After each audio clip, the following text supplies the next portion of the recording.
Akkam jirtu kabajamoota fi jaalatamtoota hordoftoota biiftuu Oromoo bakkuma jirtanitti nageenyi keenya kan kabajaatiif kan jaalalaa isin haa ga'u isiniin jenne taansuudhaan oduu sa'a kana qabannee dhiyaannee jirra hanganuma sagantaa kanaatti nu wajji turaan affeerraa kenna kallattii mangara mata duree oduu amma qabadheetti yeroo dabu oduun jalqabaa sirni wal harkaa fuudhinsa baallii gadaa Booranaa 72ffaa raawwatamee jira. Abbaan gadaa guyyoo boruu abbaa gadaa Booranaa 72ffaa ta'uun filatamee jira yookaan baallii fudhatee jira. Oduun itti aanu bidiruun 4 garagaluudhaan lubbuu baqattoota hedduu galaafattee jirti. Yoo xiqqaate namoonni 180 eessa akka gahan hin beekamne miidhaa guddaadha. Baay'ee gadda namatti kan uumudha. Oduun itti aanu Itiyoophiyaan rasaasa oomishee gara biyya alaa ergee doolaara miliyoona 30 ol baatii 3 keessatti argadhe jettee jirti. Akkasumas diroonii oomisha jettee jirti.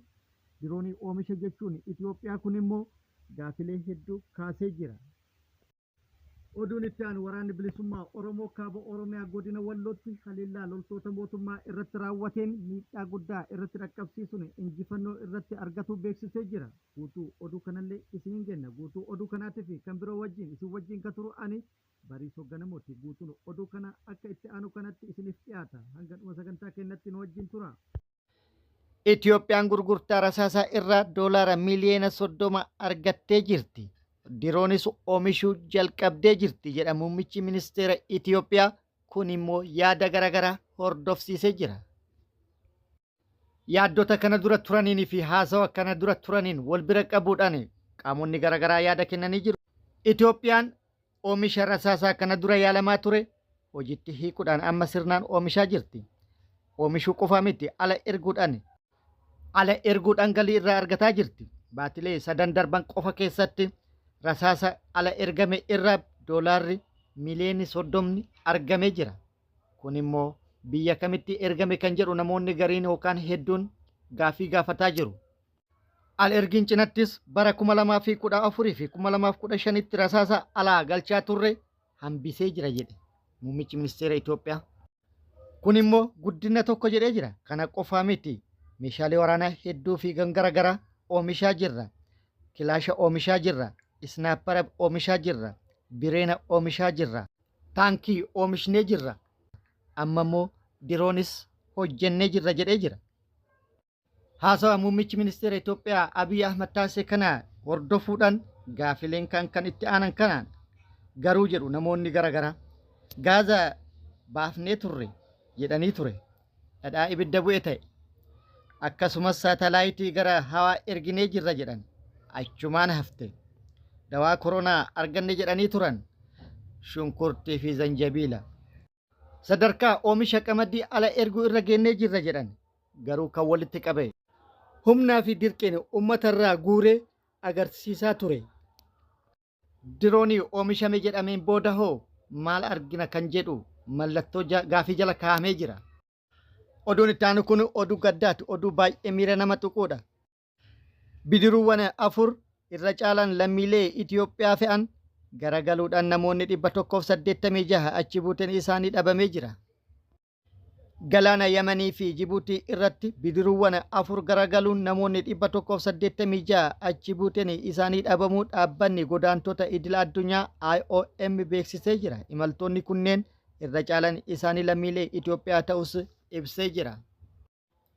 Reeffi imaltoota 2 argamuu kan eere dhaabbatichi hojjettoota bidiruu kana keessaa 2 baraaruu akka danda'ee fi akkasumas kana malee imaltoota 181 fi hojjettoonni bidiruu Yaman 5 eessa akka gahan hin beekamne jedhee jira.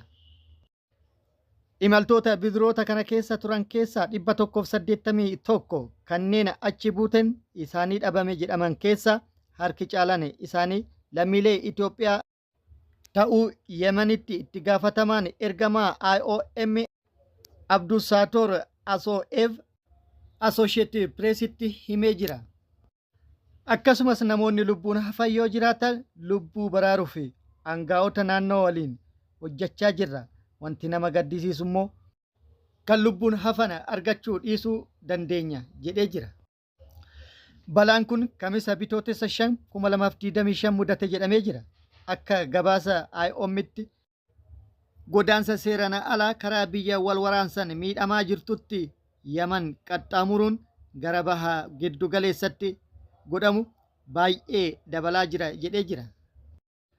Bara 2023 qofa namoonni 97,000 ol seeraan ala Yaman seenan akka fakkeenyatti eeruun garuu bara 2024tti lakkoofsi namoota kanneenii hir'achuun 61 qofa Yaman akka seenan ibsee jira.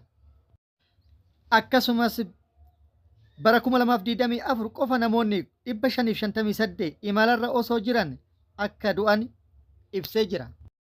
Oduun itti aanu kun oduu ammeedha. Abbaan Gadaa Guyyoo Booranaa Abbaa Gadaa Booranaa 72ffaa ta'uudhaan baallii fudhatee jira.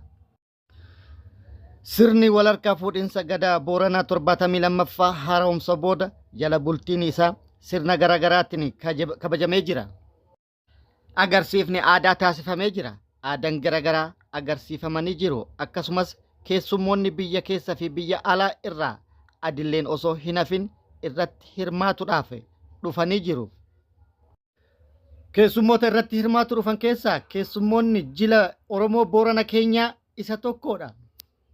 Jilli Oromoo keenyaa sirna wal harkaa fuudhinsa baallii Gadaa Booranaa 72ffaa irratti hirmaachuuf yaabelloo galee jira. Jilli Oromoo keenyaa sirna wal harkaa fuudhinsa baallii Gadaa Booranaa 72ffaa irratti hirmaachuuf dhufe kaleessa magaalaa yaabellootti haala baay'ee nama hawwatuun simatamee jira.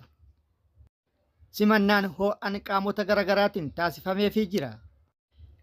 Jilli kun bulchaa kaawuntii Marsaabeet Ab Muhammad Aliin kan durfamu yoo ta'u, wayita magaalaa yaabelloo seenan bulchiinsi godina Booranaa obbo Abdusalaam Waariyoo, hoogganaan magaalichaa akkasumas hawaasni garaagaraa ana haa dhufu jechuudhaan bayanii haala ho'aan simatanii jiru. Miseensonni jila keenyaa irraa dhufe kun hawaasa Oromoo biyyoota ollaa lamaa keessa jiraatan gidduu daangaan bulchiinsaa malee daangaan sirna gadaa kan hin jirre akka ta'an ibsanii jiru.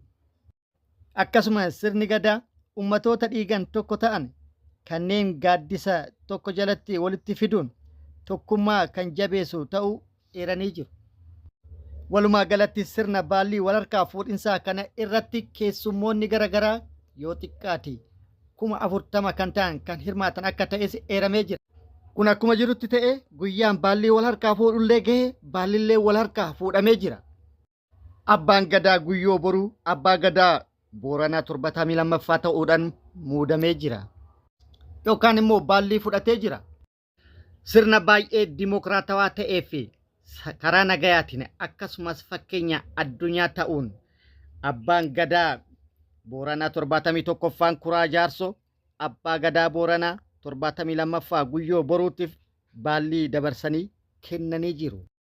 Karaa nagayaatiin haala baay'ee milkaa'ina qabuu fi namatti toluun sirni wal harkaa fuudhinsa baallii xumuramee jira.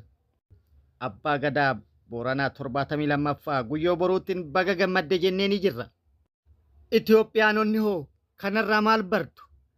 Lubbuu namaa daldala siyaasatiif oolchuu irra, jireenya ilma namaa siyaasaan jeequu irra, ilma namaatiif nagaa kennuuf karaa nagaatiin aangoo irraa fuudhuun maaf baratamaa hin taane? Aangoof jecha lubbuun namoota nagaa hedduun badaa jira. Kuni dhaabbatuu qaba. Kanarraa baradhaa biyyaaf nagaa kennaa jechuudhaan namoonni hedduun yaada nuun gaanee jiru.